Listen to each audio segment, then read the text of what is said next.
Shalom, kembali bersama Sapaan Gembala GKI, bersama saya Pendeta Samuel Ismayanto dari GKI Citraland, Surabaya. Sebelumnya mari kita berdoa. Bapa di sorga, di dunia kedua yang Tuhan ciptakan, kami mau disapa oleh kebenaran firman Tuhan yang akan memperlengkapi kehidupan kami, sehingga kami hidup seturut dengan kehendak-Mu. Mampukan kami, mampukan ya Roh Kudus. Dalam Kristus kami memohon. Amin. Firman Tuhan saya bacakan dari surat 1 Petrus, pasal yang kedua, ayat yang ke-19 hingga ayat yang ke-25. Sebab adalah anugerah jika seseorang karena sadar akan kehendak Allah menanggung penderitaan secara tidak adil. Sebab dapatkah disebut pujian jika kamu sabar menderita pukulan karena kamu berbuat dosa? Tetapi jika kamu berbuat baik dan karena itu kamu sabar menderita, hal itu adalah anugerah di hadapan Allah. Sebab untuk itulah kamu dipanggil, karena Kristus pun telah menderita untuk kamu dan telah meninggalkan teladan bagimu, supaya kamu mengikuti jejaknya. Demikian firman Tuhan, terpujilah Tuhan.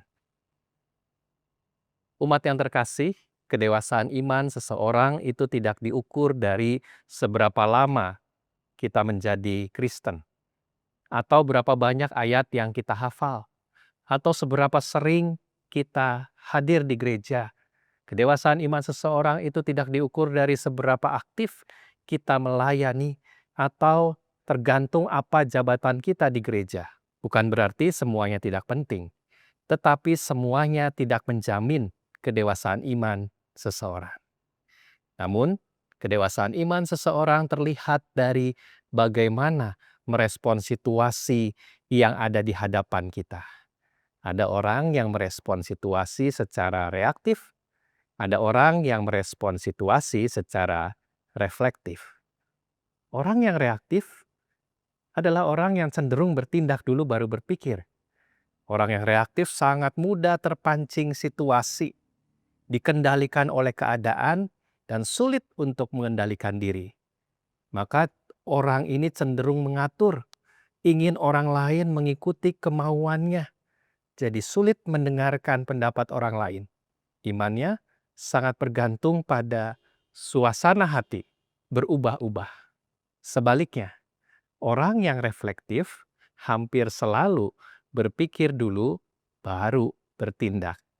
Bahkan tidak perlu berpikir untuk segala sesuatu yang terjadi karena bukan malas mikir, tetapi sudah memikirkan terlebih dahulu secara utuh dan menyeluruh segala situasi yang akan dihadapi. Maka memakai situasi untuk menemukan nilai-nilai, dan nilai itu tentunya terkait ajaran Kristus.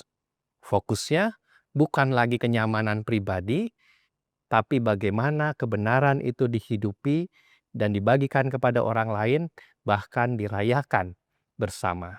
Petrus, sebagaimana yang kita baca, dan sebagaimana Petrus yang kita tahu masa lalunya adalah seorang Petrus yang reaktif.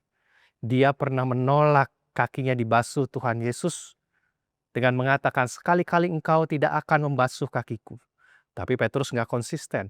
Begitu Yesus bilang, kalau tidak dibasuh, maka kamu tidak dapat bagian di dalam Tuhan. Petrus langsung berbalik Allah 180 derajat. Dengan mengatakan, kalau begitu jangan hanya kakiku saja Tuhan, tetapi juga tanganku, kepalaku juga. Dia bereaksi berdasarkan logika kehormatan manusia, bukan esensi dari pelayanan Yesus. Petrus yang reaktif pernah merasa paling hebat di dalam hal loyalitas dibandingkan murid yang lain, dengan dia berkata, biarpun mereka semua tergoncang imannya karena engkau, aku sekali-kali tidak. Petrus yang ketika melihat Yesus berjalan di atas air, Petrus tidak sekedar takjub, tapi ia ingin ikut serta langsung. Dengan mengatakan, Tuhan, apabila engkau menyuruh aku akan datang kepadamu berjalan di atas air. Ini adalah ciri khas orang yang reaktif, ingin langsung terlibat dalam fenomena yang besar yang kurang perhitungan. Iman Petrus saat itu sangat bergantung pada apa yang dia lihat. Begitu angin mulai menggoyangnya, situasi berubah, ia pun mulai takut dan akhirnya tenggelam. Petrus pernah menegur Yesus soal penderitaan. Baru saja Petrus mendapat penjelasan bahwa Yesus, anak Mesias itu harus menderita mati. Petrus langsung menarik Yesus ke samping dan menegurnya. Tuhan, kiranya Allah menjauhkan hal itu. Sekali-kali itu tidak akan menimpa engkau. Pikirannya dangkal. Petrus ingin Mesias yang seperti yang dia inginkan, bukan Mesias yang menderita. Ia reaktif dengan mengatur Tuhan. Sifat reaktif ini seringkali membuat kita menegur Tuhan saat kenyataan hidup tidak sesuai dengan ekspektasi kita. Bahkan Petrus yang reaktif itu pernah memotong telinga Maltus di Taman Getsemani. Saat rombongan prajurit datang menangkap Yesus, dia langsung menghunus pedangnya dan memotong telinga kanan Maltus. Hamba imam besar itu, si reaktif lagi-lagi mencoba menyelesaikan masalah rohani dengan cara duniawi. Itulah gambaran Petrus di masa lalu. Namun berbeda dengan Petrus beberapa tahun setelahnya. Ada perubahan yang signifikan dari yang reaktif menjadi yang reflektif. Petrus yang sudah diubah oleh kasih karunia. Dan kita bisa melihat dari bacaan 1 Petrus pasal 2 ayat 19 hingga ayat 25 tadi. Di situ dinyatakan Petrus peka terhadap kehendak Allah. Dulu Petrus reaktif, menderita sedikit dia protes, tapi kini dia bisa berkata adalah kasih karunia. Jika seorang karena sadar akan kehendak Allah menanggung penderitaan, artinya dia sadar bahwa menderita karena berbuat baik adalah kehormatan, bukan kesialan. Ini level iman yang tidak lagi mencari kenyamanan tetapi mencari perkenanan Tuhan. Di ayat 21 Petrus juga mengatakan Kristus pun telah menderita bagi kamu supaya kamu mengikuti jejaknya. Petrus menggunakan kata Yunani hipogramos. Artinya pola tulisan untuk ditiru. Petrus yang dulu mengatur Tuhan Yesus, tapi sekarang justru mengajak umat untuk meniru, mencontoh Yesus. Dia mengajak kita untuk berefleksi. Apakah tindakan kita segaris dengan jejak kaki Kristus?